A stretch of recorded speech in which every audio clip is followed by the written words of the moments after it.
200 ఏళ్ల హిస్టరీ, 1,00,000కు పైగా కళాఖండాలు. వాటిలో ఒక్కటి కూడా ఆ దేశానికి చెందింది కాదు. ప్రపంచం నలుమూలల నుంచి ఎత్తుకెళ్లినవే అవన్నీ. ఇప్పుడు వాటిలో కొన్నింటిని ఇంకెవరో ఎత్తుకుపోయారు. దీంతో ఆ దేశం అన్యాయం, అక్రమం అంటూ గగ్గోలు పెడుతోంది. అవును, బ్రిటన్ మ్యూజియంలో దొంగలు పడ్డారు. 600కు పైగా విలువైన కళాఖండాలను ఎత్తుకుపోయారు. వాటిలో మన దేశానికి చెందిన అత్యంత విలువైన కళాఖండాలు కూడా ఉన్నాయి. ట్విస్ట్ ఏంటంటే, బ్రిటన్లోని మ్యూజియంలలో ఇంత పెద్ద చోరీ జరగడం ఇది రెండోసారి. గతేడాది లండన్లోని మ్యూజియంలో భారీ చోరీ జరిగింది. ఆ కేసు ఇంకా కొలిక్కి రానేలేదు. ఇందుకు బ్రిస్టల్ మ్యూజియంలో చోరీ చేసింది ఎవరు? లండన్లోని బ్రిటిష్ మ్యూజియంలో చోరీకి బ్రిస్టల్ చోరీకి లింక్ ఏంటి? వరుస చోరీలను బ్రిటన్ సర్కార్ ఎందుకు అడ్డుకోలేకపోతోంది? బ్రిటన్ మ్యూజియంలో భారీ చోరీ, 600 కళాఖండాల మిస్సింగ్. గత ఏడాది లండన్, ఇప్పుడు బ్రిస్టల్. యూకేలో ఏం జరుగుతోంది? ప్రపంచాన్ని దోచేసిన బ్రిటన్ నుంచి దోచుకుంటోంది ఎవరు? ద్రవ్యాస్తమించని రాజ్యం యునైటెడ్ కింగ్డమ్, గ్రేట్ బ్రిటన్. దశాబ్దాలకు ముందు ప్రపంచ దేశాలకు వలస వెళ్లి ఆ దేశాలను, అక్కడి ప్రజలను బానిసలుగా మార్చుకొని దొరికిందంతా దోచుకున్న దేశానికి ఉన్న బిరుదులే ఇవన్నీ. తిండి గింజల దగ్గర నుంచి ఆయా దేశాల చరిత్రను నౌకల్లో నింపుకొని తమ దేశానికి తరలించుకుపోయారు బ్రిటిషర్లు.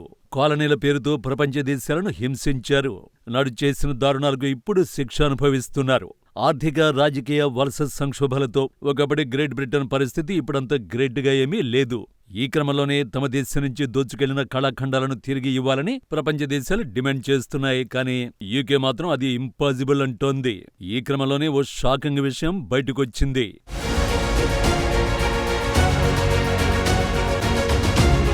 బ్రిటిష్ మ్యూజియంలో దొంగలు పడ్డారు. అవును, మీరు వింటుంది నిజమే. 600కు పైగా పురాతన వస్తువులు, కళాఖండాలను ఎత్తుకెళ్లిపోయారు. బ్రిటన్లోని బ్రిస్టల్లో ఉన్న బ్రిటిష్ ఎంపైర్ అండ్ కామన్వెల్త్ మ్యూజియంలో ఈ చోరీ జరిగింది. సెప్టెంబర్ 25 తెల్లవారుజామున 1 నుంచి 2 గంటల మధ్య ఈ దొంగతనం జరిగింది. చోరీకి గురైన వాటిలో బ్రిటిష్ కాలానికి చెందిన కొన్ని అమూల్యమైన భారతీయ కళాఖండాలు ఉన్నాయి. ఈస్ట్ ఇండియా కంపెనీ అధికారికి సంబంధించిన నడుము పట్టి బకిల్, దంతంతో తయారు చేసిన బుద్ధ విగ్రహం వంటి అమూల్య భారతీయ కళాఖండాలు ఉన్నాయి. ఈ కళాఖండాలు బ్రిటిష్ చరిత్రకు సంబంధించిన కీలక ఆధారాలు అని అధికారులు తెలిపారు. ఈ ఘటనపై ఎవాన్ అండ్ సోమర్సెట్ పోలీసులు కేసు నమోదు చేసి దర్యాప్తు ప్రారంభించారు. 4 అనుమానితులు ఉన్న సీసీటీవీ ఫుటేజ్ కూడా అధికారులు విడుదల చేశారు. ఈ కేసు విచారిస్తున్న డిటెక్టివ్ కానిస్టేబుల్ డాన్ బోగన్ చోరీ వివరాలను వెల్లడించారు. సాంస్కృతికంగా అత్యంత విలువైన ఈ వస్తువుల చోరీ నగరానికి భారీ నష్టం కలిగించిందని అన్నారు. చోరీకి గురైన వాటిలో ఎక్కువ సంఖ్యలో విరాళంగా వచ్చిన వస్తువులన్నట్టు తెలిపారు. నిందితులను పట్టుకోవడానికి ప్రజల సహకారం అవసరమని తెలిపారు. కానీ సెప్టెంబర్ 25న చోరీ జరిగితే 2 నెలల వరకు ఎందుకు బయటపెట్టలేదు? ఎందుకంటే ఇప్పటికే ఒక మ్యూజియం చోరీ కేసు బ్రిటన్ పరువు తీసేసింది కాబట్టి.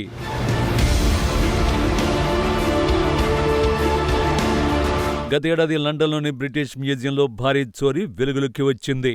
ఏకంగా 1500 పురాతన వస్తువులు, కళాఖండాలను దొంగలు ఎత్తుకెళ్లారు. అనంతరం గుట్టుగా ఆన్లైన్లో విక్రయించేందుకు ప్రయత్నించారు. తర్వాత ఇంటి దొంగే ఈ చోరీకి యత్నించినట్టు తెలుసుకున్న మ్యూజియం నిర్వాహకులు కంగుతిన్నారు. వెంటనే అతన్ని విధుల నుంచి తొలగించి పోలీసులకు అప్పగించారు. మ్యూజియంలో క్యూరేటర్గా ఉన్న పీటర్ హిగ్స్ వాటిని అపహరించి ఆన్లైన్లో విక్రయానికి ఉంచాడు. 2023 జూలైలోనే మ్యూజియంలోని 1500కు పైగా వస్తువులు చోరీకి గురైనట్లు అధికారులు గుర్తించారు. దీంతో పీటర్ హిగ్స్ ను విధుల్లో నుంచి తొలగించడమే కాకుండా కోర్టులో దావా వేశారు. దాదాపు దశాబ్ద కాలం పాటు మ్యూజియంలోని రత్నాలు, బంగారు ఆభరణాలు, ఇతర వస్తువులను మాయం చేశారని, వాటి విలువ లెక్క కట్టలేనంత ఉంటుందని, ఈ చర్య ద్వారా హిగ్స్ తన అధికారాన్ని దుర్వినియోగం చేశాడని దావాలో పేర్కొన్నారు. పీటర్ హిగ్స్ మ్యూజియం క్యూరేటర్ కావడంతో అక్కడ ఉన్న కళాఖండాల గురించి ఆయనకు తెలిసినంతగా మరెవరికీ తెలియదు. పైగా మ్యూజియం సెక్యూరిటీని ఎలా మార్చాలో కూడా తెలుసు. అందుకే ఒక్కోసారి ఒక్కో కళాఖండాన్ని చాకచక్యంగా ఎత్తుకుపోయి గ్రేట్ బ్రిటన్కే షాక్ ఇచ్చాడు. మ్యూజియంలోని గ్రీస్, రోమ్ విభాగాల్లో హిగ్స్ దాదాపు 2 దశాబ్దాలకు పైగా పనిచేశాడు. వస్తువుల చోరీకి గురైన విషయం వెలుగులోకి రావడంతో 2023 ఆగస్టులోనే మ్యూజియం డైరెక్టర్ హార్ట్విగ్ ఫిషర్ రాజీనామా చేశారు. చోరీ చేసిన కళాఖండాలు ఈబేలో విక్రయానికి ఉంచినట్టు ఓ చరిత్రకారుడు హెచ్చరించినా తాను చర్యలు తీసుకోవడంలో విఫలమయ్యానని క్షమాపణలు తెలిపారు. ఈ ఉదంతం కారణంగా 270 ఏళ్ల నాటి లండన్ మ్యూజియం ప్రతిష్ఠ దెబ్బతిన్నదని ట్రస్టీ చైర్మన్ జార్జ్ ఓస్బోర్న్ ఆవేదన వ్యక్తం చేశారు. సెంట్రల్ లండన్లోని బ్లూమ్స్బరీలో ఉన్న 18వ శతాబ్దం నాటి మ్యూజియం బ్రిటన్లోని అతిపెద్ద పర్యాటక ఆకర్షణల్లో ఒకటి. ఏటా దాదాపు 60 లక్షల మంది పర్యాటకులు దీనిని సందర్శిస్తారు.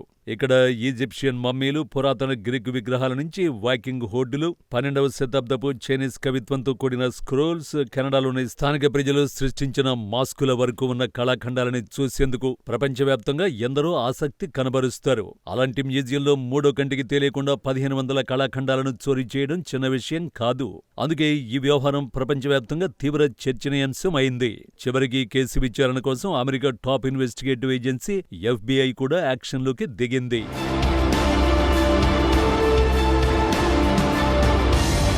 బ్రిటన్ మ్యూజియంలో చోరీ జరిగితే అమెరికా ఏజెన్సీకి ఏం సంబంధం అనుకోవచ్చు. కానీ నిజమే, లండన్లోని బ్రిటిష్ మ్యూజియం చోరీ కేసుతో అమెరికా దర్యాప్తు సంస్థకు ఏ సంబంధం లేదు. అయితే పీటర్ హిగ్స్ దొంగిలించిన వస్తువుల్ని ఆన్లైన్ ద్వారా అమెరికా పౌరులకు కూడా విక్రయించినట్టు తేలింది. ఒక వాషింగ్టన్లోనే 268 వస్తువుల్ని రికవరీ చేశారు. మ్యూజియంలో చోరీకి గురైన వస్తువులు అమెరికాలో ఇంకా ఎన్ని ఉన్నాయి, ఎక్కడున్నాయి వంటి ప్రశ్నలకే FBI సమాధానం వెతికే ప్రయత్నాలు చేసింది. కానీ ఆ ప్రయత్నాలు పూర్తి స్థాయిలో ఫలితాన్ని ఇవ్వలేదు. కేసు ముందుకు కదలనూ లేదు. ఈలోపు బ్రిస్టల్ మ్యూజియం చోరీ జరిగింది. లండన్ మ్యూజియం కేసు కొలిక్కి రాకముందే మరో మ్యూజియంలో చోరీ జరగడం అధికారులపైన ఒత్తిడి పెంచింది. అందుకే చోరీ జరిగిన 2 నెలల తర్వాత చావు కబురు చల్లగా బయటపెట్టారు. ఈ కేసు విచారణలో సహాయపడమని స్థానిక ప్రజల్ని కోరుతున్నారు. లండన్ మ్యూజియం చోరీ కేసులో నిందితుడు ఇంటి దొంగ కాబట్టి కొన్ని వస్తువులైనా రికవరీ అయ్యాయి. బ్రిస్టల్ మ్యూజియంలో బయట నుంచి వచ్చిన దొంగలు కాబట్టి వారి వివరాల కోసం స్థానికుల సహాయం కోరుతున్నారు. కానీ ఇప్పటి వరకు ఎలాంటి వివరాలు దొరకలేదు. దొరుకుతాయన్న గ్యారంటీ కూడా లేదు.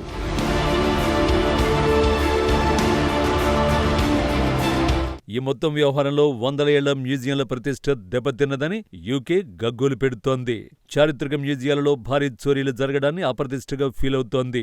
ఆ దేశం యాక్సెప్ట్ చేయలేని నిజమేంటంటే ఆ మ్యూజియంలలోని లక్షల కళాఖండాల్లో ఏ ఒక్కటి ఆ దేశానిదైతే కాదు. ప్రపంచ దేశాల నుంచి అన్యాయంగా దోచుకెళ్లిన సొత్తే అదంతా.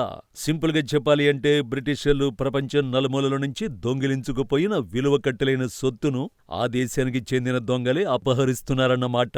ఇక ప్రపంచ దేశాల నుంచి బ్రిటన్ దోచుకెళ్లిన సంపద గురించి ఎంత తక్కువ మాట్లాడుకుంటే అంత మంచిది.